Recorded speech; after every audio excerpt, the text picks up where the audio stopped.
Top 50 नंतर एक बातमी आता रत्नागिरी जिल्ह्यातून। जिंदाल कंपनीमधून वायू गळती झालेली आहे। यामुळे जवळच असलेल्या नांदिवडेमध्ये विद्यार्थ्यांना श्वसनाचा आणि उलट्यांचा त्रास जाणू लागला।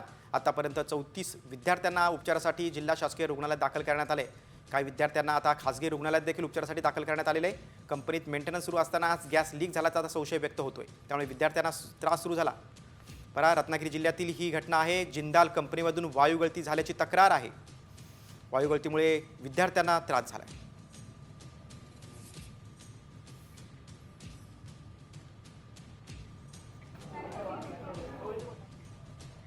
वायू गळती झालेली आहे आणि या वायू गळतीचा त्रास नांदिवडीमधल्या माध्यमिक विद्यालयाच्या विद्यार्थ्यांना झालेला आहे।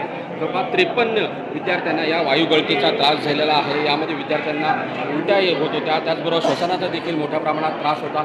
आपण सध्या उभे आहोत रत्नागिरीतल्या जिल्हा शासकीय रुग्णालयामध्ये आणि या जिल्हा शासकीय रुग्णालयामध्ये आतापर्यंत 33 विद्यार्थ्यांना या जिल्हा शासकीय रुग्णालयामध्ये दाखल करण्यात आलेला आहे। यामध्ये एक विद्यार्थी आहे, त्याचबरोबर बाकीच्या विद्यार्थिनी आहेत आणि एक महिला देखील या रुग्णालयामध्ये दाखल झालेल्या आहेत। त्याचबरोबर 2 विद्यार्थी हे खाजगी रुग्णालयामध्ये दाखल झालेले आहेत।